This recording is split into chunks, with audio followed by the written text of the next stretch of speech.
राजे ही बनेंगी मुख्यमंत्री। राजस्थान विधानसभा चुनाव में मतदान के बाद सबकी निगाहें मतगणना पर टिकी है। ऐसे में अब सवाल ये है कि जिसकी भी सरकार आती है तो सीएम कौन होगा। इस बीच यदि वसुंधरा फैक्टर पर हम बात करें तो राजस्थान विधानसभा चुनाव में निर्दलियों के जीतने की संख्या पिछली बार से ज्यादा हो सकती है।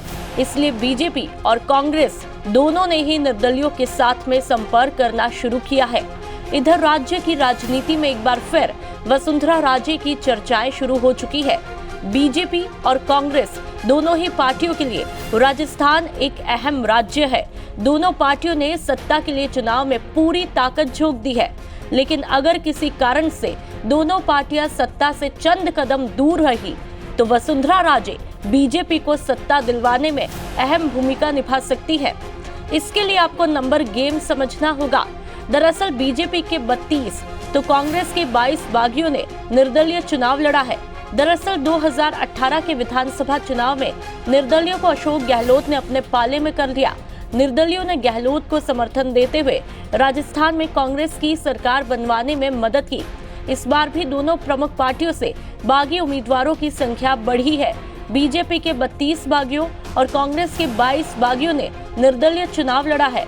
इनमें से कई बागी प्रत्याशियों के उनके क्षेत्र में कद को देखते हुए जीत की संभावना भी जताई जा रही है। माना जा रहा है कि इस बार के राजस्थान विधानसभा चुनाव में निर्दलियों की संख्या पिछली बार से ज्यादा रह सकती है। ऐसे में बीजेपी और कांग्रेस दोनों पार्टियां अभी से अंदर ही अंदर उन निर्दलियों से संपर्क करना शुरू कर दिया है जिनकी जीत की संभावना है। बीजेपी के 32 बागियों में ज्यादातर वसुंधरा राजे के कट्टर समर्थक है। जैसे वसुंधरा के समर्थक कैलाश मेघवाल को बीजेपी ने इस बार टिकट नहीं दिया। ऐसे में कई बार के मंत्री और सांसद रहे कैलाश मेघवाल ने निर्दलीय ही शाहपुरा के चुनावी मैदान में ताल ठोक दी है। इसी तरह भवानी सिंह राजावत लाटपुरा सीट से, यूनुस खान डीडवाना से, चंद्रभान सिंह चित्तौड़गढ़ से निर्दलीय चुनाव लड़ रहे हैं। ऐसे में वसुंधरा राजे का इन्हीं निर्दलियों पर पूरा फोकस है।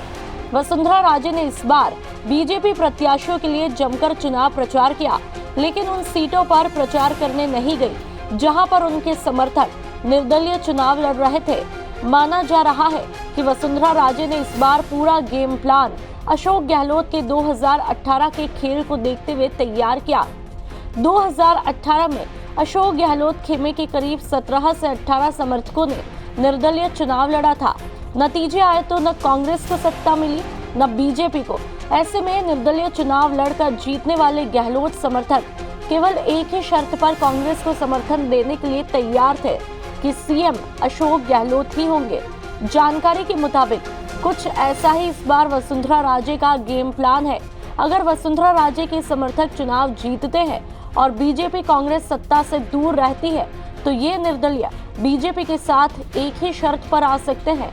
वो शर्त है वसुंधरा राजे को सीएम बनाना, नहीं तो ये बागी कांग्रेस के साथ जाकर राज्य में पंजे की सरकार रिपीट करा सकते हैं।